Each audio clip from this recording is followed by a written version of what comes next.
under house arrest at his holiday home in the Crimea.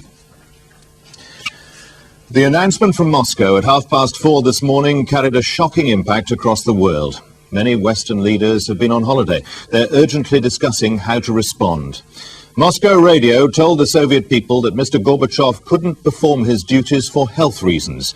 His deputy, Vice President Yanayev, said he was taking over, backed by an emergency committee of leading hardliners, including the heads of the KGB, the police and the armed forces.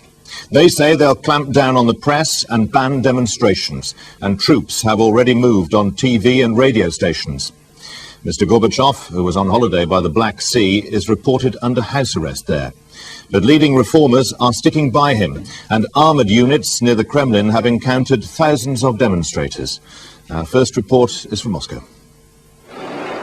5 years after the perestroika revolution began, the hardline backlash feared by so many has finally taken place. Soviet army tanks in their hundreds moved onto the streets of Moscow to enforce the newly imposed state of emergency. They carried out their mission with customary efficiency, taking up key positions throughout the city. Soviet television and radio announced news of the takeover this morning, condemning the policies of Mr. Gorbachev and offering wage increases and frozen prices to win over public opinion. The state of emergency bans demonstrations, but the takeover has not gone ahead without resistance. As soon as the initial shock wore off, hundreds of protesters took to the streets, gathering just outside Red Square to denounce the coup. Tanks attempting to move into position found their path blocked by pedestrians, and on at least one occasion the soldiers inside met with violent opposition. One group of armoured vehicles parked menacingly outside the parliament of the Russian Federation as demonstrators demanded their return to barracks. Undaunted, Russia's President Boris Yeltsin used a tank as a platform. He told his people to resist what he said was a right-wing coup. The emergency decrees had no legal force on the territory of the Russian Federation. Mr. Yeltsin called for a general strike and urged the people of Moscow to come and defend the Russian parliament. As to Mikhail Gorbachev, he said there had been no firm news. He'd been on holiday in the Crimea when the hardliners made their move. Boris Yeltsin said he believed the Soviet president was being detained and must be given the chance to address the nation. Все это заставляет нас объявить незаконным пришедший к власти так называемый комитет. Strikes had already begun in Leningrad and some factories in the Urals. Wherever my call for a strike is heard, Mr. Yeltsin said, people back it. In an effort to stop the word of resistance from spreading, the authorities have shut down independent broadcasters, including Russian television. But as physical opposition within the capital continues, it appears the struggle for power in the Soviet Union is by no means over.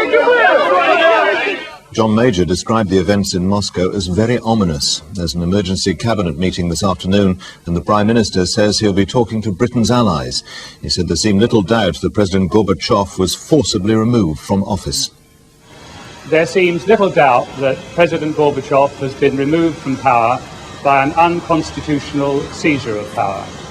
There are constitutional ways of removing the President of the Soviet Union. They have not been used. Whatever the future may hold for President Gorbachev, I hope there is no doubt in anyone's mind about the immense contribution that he's made over recent years, both to the prospects for people within the Soviet Union and for the rapprochement that has taken place between East and West as a result of his efforts and those of Presidents Reagan, Bush and others. He has therefore a very proud record indeed. I believe that the whole world has a very serious stake in the events currently taking place in the Soviet Union. The reform process there is of vital importance to the whole world, and of most vital importance, of course, to the Soviet people themselves, and I hope that is fully understood by everyone. There is a great deal of information we don't yet have, but I would like to make clear, above all, that we will expect the Soviet Union to respect and honour all those commitments that President Gorbachev has made on its behalf. I hope we will be able to say more later on today. I will take one or two questions, but very few. John Harrison. Prime Minister, given what you say, do you believe it's too late now to influence events? And if it is, who does the West do business with? Well, we simply don't know the answer to that question yet. I hope we'll find out more information during the course of the day. Prime Minister, the G7 summit offered moral support to Mr. Gorbachev. Do you now feel in retrospect that you should have given him more, much more, by especially hard cash? No, I don't believe that is the case, and neither is that the cause of the present difficulties in the Soviet Union today, so far as we can see. What we were seeking to do, and indeed I was going to Moscow in order to further that later on this year, what we were seeking to do was to help along the reform process. What appears to have happened is a strike against the reform process in the Soviet Union. The president of Lithuania, President Vytautas Landsbergis, says he fears the new rulers of the Soviet Union will set up a military dictatorship. He appealed for international help to resist any crackdown in the Baltic states. The level of support that the new government may receive from the leaders of the armed forces is crucial to the takeover. Our Foreign Affairs correspondent Ben Brown reports. One of the most critical questions facing those who've mounted this coup is whether they really can count on the support of the army if and when the new leadership's authority is challenged. The army's officers are divided. Some of them are hardliners, some in favour of radical reform. Most of the ordinary troops are unwilling conscripts rather than professional soldiers. And the generals can only rely absolutely on 6 airborne divisions. But even under Gorbachev, Soviet troops have shown themselves to be perfectly capable of killing large numbers of civilians. In Lithuania, for example, in Georgia and in Azerbaijan. Yet their resources and their motivation may be stretched too far if there are now simultaneous uprisings in several of the 15 republics. Between them, the 4 men who seem to be the driving force behind this coup are also 4 of the most powerful men in the country. Quite possibly, they've been plotting this takeover for months, even years. Dmitry Yazov, the defense minister, who was promoted under Gorbachev, is perhaps the most significant member of the committee that's now taken power. He's in control of the army. Vladimir Khrushchev is head of the KGB, with as many as 750,000 staff at his command. Boris Pugo, a hardliner, recently appointed Interior Minister, has control of the police and Special Interior Ministry troops, while Valentin Pavlov, the Prime Minister, is supposed to be in charge of the economy, although he's never looked very happy trying to implement Gorbachev's reforms. Well, they include the Prime Minister, the head of the KGB and the head of the Defence Forces. So, yes, I think we have to say they have the forces of coercion in their hands. The army may not be unified, but nevertheless it's a very powerful force and can be used, I think, because certainly the specialist units in operations of this kind. On the other hand, this will spark off tremendous resistance in parts of the Soviet Union, and I'm bound to say this is certain to lead, it seems to me, to violence and bloodshed. For the orthodox communists of the Soyuz group, which has been consistently campaigning against Gorbachev, today's events will look like a godsend. The hardliners have chosen this moment to strike, paradoxically because Gorbachev was enjoying some success.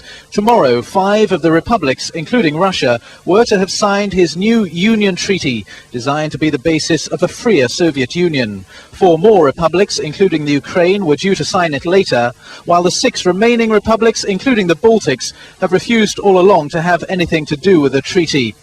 It's these republics, and especially Lithuania, who are now most fearful and appealing to the world for help.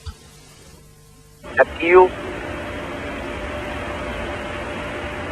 to the nations of the world and the governments of 3 states, and to the United Nations Organization and other international organizations. Render rightful aid to the government of Lithuania, which has been legitimately elected by the people. Do not allow the tragedy of Budapest and Prague to repeat itself. But what's probably worrying the leaders of the coup is that Soviet workers may protest against the takeover with a prolonged general strike, which could prove to be as great a challenge to them as public protests on the streets. Well, with me now is Britain's former ambassador to Moscow, Sir Brian Cartledge. Sir Brian, we've been warned again and again that Gorbachev was vulnerable. Was the coup, the manner and the timing of it so much of a surprise? I think the timing was a surprise in the sense that Gorbachev had just had a conspicuously successful plenary session of the Central Committee of the Communist Party just last month, where everything went his way much more easily than people had expected. But at the same time, I think perhaps we underestimated the degree of opposition to the new Union Treaty, which was due to be signed tomorrow. And I think that that impending signature was probably the catalyst which led the Conservatives to take their action now.